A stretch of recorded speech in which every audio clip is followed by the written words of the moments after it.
Somewhere along the western shore of the Chesapeake Bay, in the spring of 2021, a hunter in Calvert County, Maryland, raised a crossbow at something the field guide said could not be there. Not a snapping turtle, not a large fish misjudged in low light.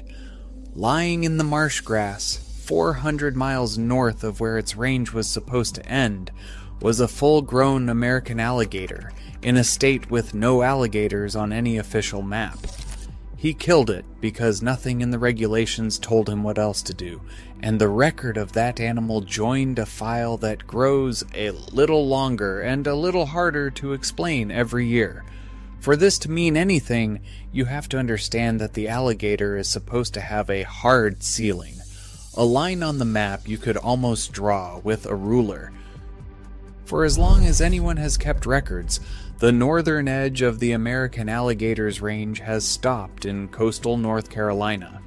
The animals thin out as you move up the coast, rarer and rarer, until they run out entirely around Merchant's Mill Pond, a state park in Gates County just a few miles south of the Virginia line. That is the end of the world as far as a wild alligator is concerned. Agency document after agency document calls North Carolina the northern extent of the range, and the reason given is always the same, and it sounds airtight. Cold. An alligator cannot make its own heat. It needs the air above roughly 40 degrees just to move with purpose, and above about 70 to digest the food in its own stomach. Too many freezing days, the logic says, and it simply cannot survive. The cold is the wall. The cold is why Florida holds more than 1 million of them, and Maryland, on paper, holds none. And yet the animal on the Chesapeake was real. So was a string of others, surfacing in places the wall was built to keep them out of. Tennessee, the Great Dismal Swamp, the cold fringes of the mid-Atlantic in water that freezes every winter. So this is the question we are going to follow, and it does not have a clean answer.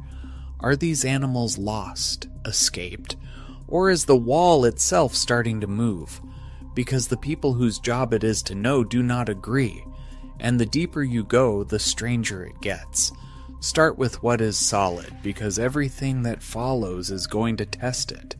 How real is this northern wall in the first place? It is not folklore. It is a monitored, surveyed, scientifically defended boundary. The North Carolina Wildlife Resources Commission runs a dedicated alligator monitoring program for exactly this reason, because the state sits at the very edge of where the species can hold on, and edges are where change shows up first. Biologists from North Carolina State University and the U.S. Geological Survey run spotlight surveys along the coast, counting eyeshine in the dark, mapping where the animals actually are. The animals watched, protected, and counted here precisely because, at the margin, the population is too precarious to take for granted. And what they find is a population under strain. Alligators in North Carolina grow more slowly than their southern cousins. They breed less often. Their local populations are fragile, quicker to blink out because every extra cold day taxes an animal running on borrowed heat. The state's known strongholds are not random either. They cluster in the lower Cape Fear and Neuse river valleys and around the Sounds, in the warmest, most protected pockets the coast has to offer. Push past those north and inland, and the habitat thins until the animal can no longer hold a year-round foothold. This is a species living with its back against the cold, surviving but not thriving exactly where the textbook says the wall should be. So when an alligator turns up well past that line, it is not a rounding error. It is something the map says should not happen, which raises the first real question. Could one of these animals even survive up there long enough to be found? The answer, increasingly, is that they are being found. Past the wall, again and again. The most documented frontier is Virginia's Great Dismal Swamp, a vast, dark, half-drowned forest straddling the North Carolina and Virginia border. And the history here is its own kind of clue. When William Byrd surveyed the swamp in 1728, he wrote down the local tales of alligators, but recorded no sighting of his own. For most of modern history, Virginia was simply gator-free. The animals had been extirpated, wiped from the state entirely. And yet today, vagrant alligators from North Carolina are documented wandering north into that swamp, back across a border they were supposedly gone from for centuries. Then there is Tennessee. And Tennessee is where this stops being about lone wanderers. Wildlife officials there now describe a small but genuinely established reproducing population in the southwestern corner of the state. Animals that appear to have moved up through inland river systems on their own, threading north along the warm, slow water that connects the Gulf states to the interior. Not pets dropped in a pond, not a one-off escapee. A breeding foothold, hundreds of miles inland from the coast everyone pictures when they picture a gator. And then, the outliers. The Maryland animal near the Chesapeake shot with a crossbow because the state had no other category for it. Scattered reports pushing the dots on the map further and further from the warm, safe south. Each one alone is easy to wave off as a fluke. Together they start to look less like accidents and more like a direction. Which forces the harder question. How does a reptile that looks built for the tropics live through a northern winter at all? This is where the model in your head about this animal falls apart. Because the assumption underneath the whole cold is a wall idea is that an alligator in freezing water is a dead alligator. It is not. And the way it stays alive is one of the strangest survival behaviors on the continent. In deep winter, an alligator does something biologists call brumation, the reptile's version of hibernation. Its metabolism doesn't just slow, it nearly stops. Its heart, in the cold, can fall to around 3 beats a minute. 3. It stops eating for 4 or 5 months at a stretch, idling at the very floor of what still counts as life. But the uncanny part is what it does when the water above it freezes solid. It does not flee, and it does not drown. It senses the ice forming, tips its body down at an angle, and pushes the very tip of its snout up through the surface, and then lets the ice freeze around its own nose. Just the nostrils, breaking the white sheet. The rest of the animal hangs suspended in the black water below, motionless, breathing through that one small hole, sometimes for days. Park workers in North Carolina have a name for the videos that go viral every time it happens. Gatorsicles. Tourists film what look like dead reptiles entombed in a pond, snouts jutting up like scaly periscopes, and every time the experts have to explain, no, that animal is not dead. It is doing exactly what it was built to do. The behavior sits in the scientific record as far back as the early 1980s, when researchers at the Savannah River Lab watched an alligator hold a breathing hole open in an iced-over South Carolina pond for days. A second study, a year later, described the posture in clinical detail, the snout broken through the ice while the rest of the head and body angled back down into the den below. Weird, in the words of one museum curator who has studied these animals for a living, is exactly the right word. As weird as it gets for an alligator. This is also why the northern animals run smaller. A shorter feeding season makes a slower growing gator, and biologists have noted for decades that alligators at the cold edge stay more modest in size than the giants of Louisiana and the Florida Everglades. The cold doesn't only kill outright, it taxes every single year, shrinking the margins an animal has to work with. And here is the catch that keeps this honest. That same iced-in alligator from 1982 died anyway. Its body temperature kept dropping past the point of recovery, down toward the freezing mark. The snorkeling buys time, it does not make the animal cold-proof. So the survival is a balance, decided by a few degrees in a few weeks, with death waiting on the wrong side of both, which means the wall is not really a wall at all. It is a balance. So the next question is the obvious one. Is something tilting it? Here's the explanation that at first seems to tie the whole thing together. If the northern limit is set by cold, by the number of killing cold days an animal has to survive, then a warming climate should peel that limit northward. Fewer lethal winter days means more places a gator can thread the needle. The wall doesn't fall, it slides. And there is real science under this, not just speculation. In 2018, researchers Ryberg and Lawing modeled how suitable alligator habitat could shift under future climate scenarios, and their projections showed the range expanding northward, but in a specific eerie shape. Not a clean march. A patchy network of small, isolated populations. Stepping stones of newly survivable habitat appearing further and further north. Researchers working in the Everglades have flagged the same thing from the opposite end. Warming coastal waters may already be nudging alligators and their crocodile cousins toward new ground, hinting at what one scientist called a new landscape for the species.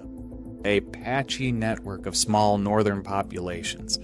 Hold that phrase because it describes exactly what the map is starting to show.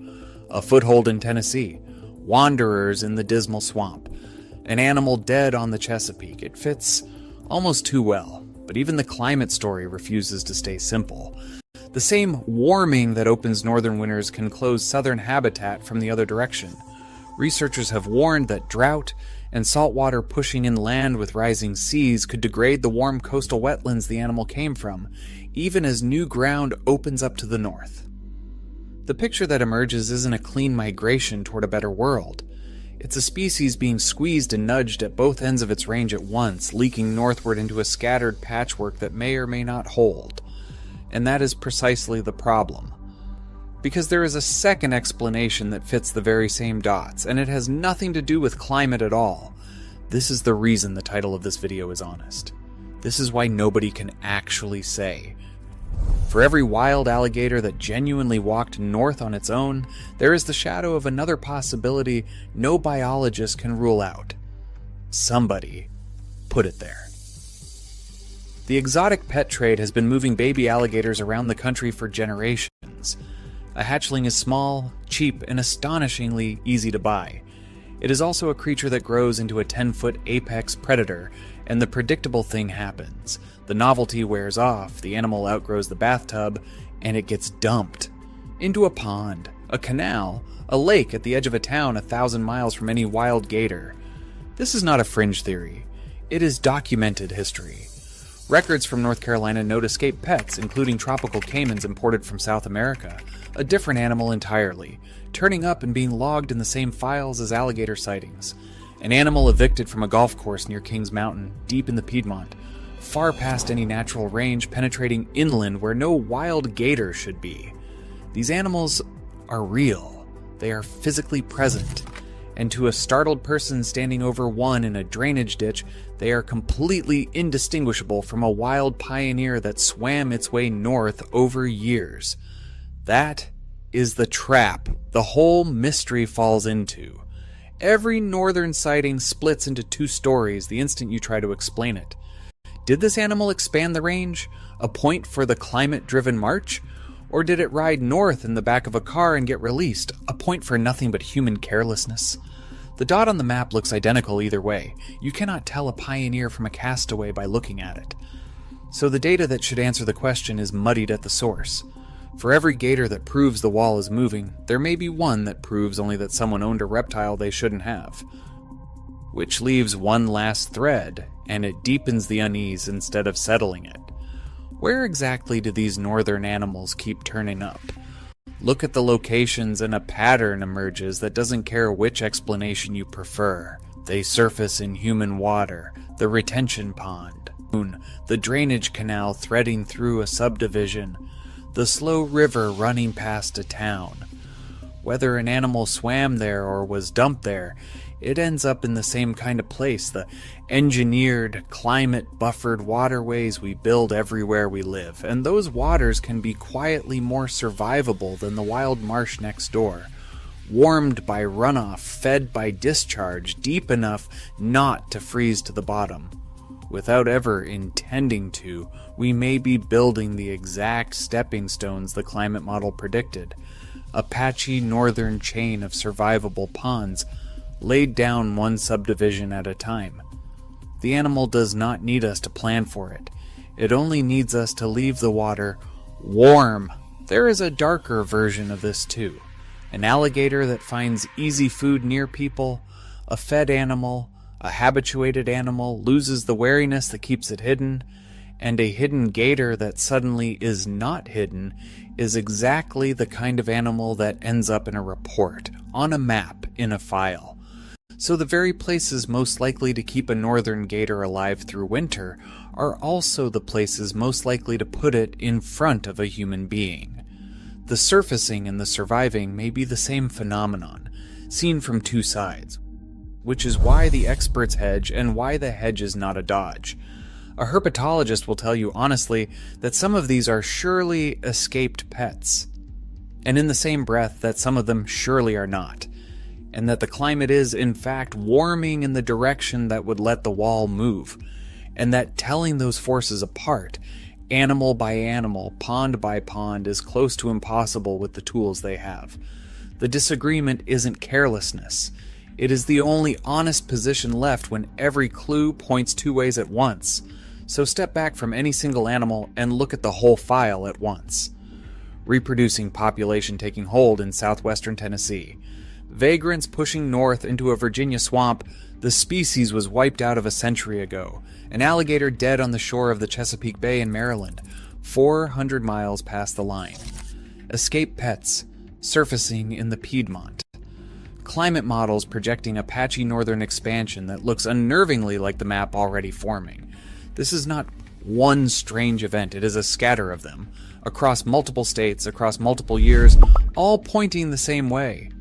North. And the thing they share is that not one of them arrives with a clean explanation attached. The Tennessee population looks like genuine natural expansion. The Maryland animal looks like a stray. The swamp wanderers look like the range breathing back into old ground. The golf course gators look like dump pets. Every category is real, and every category produces the same headline. The dots keep appearing further north, the agencies keep logging them, and the careful people keep declining to say which force is doing it, because the truth is almost certainly all of them at once, in proportions no one can yet measure. That is what keeps turning up really means here, not one migration with one cause. A convergence of a warming climate, a careless pet trade, and an animal far better at surviving the cold than we ever gave it credit for, all pushing in the same direction, and all wearing the same face when they arrive. The hunter in Calvert County did the only thing the rules gave him to do. He filed the animal away, one more line in a record that gets longer every year, further north every year, and no clearer. Maybe it swam there. Maybe it was carried. Maybe the wall that held this animal in the south for 10,000 years is quietly coming apart. One mild winter and one unfrozen pond at a time. The people who study it for a living cannot yet tell you which. What is known is that the animal can breathe through ice, that the winters at the edge of its range are getting shorter, and that somewhere just north of a line that was supposed to mean something, in a pond behind a town with no folklore for it, a cold-blooded thing is holding perfectly still in the dark water, waiting for spring, the way it has waited far longer than there have been maps to draw.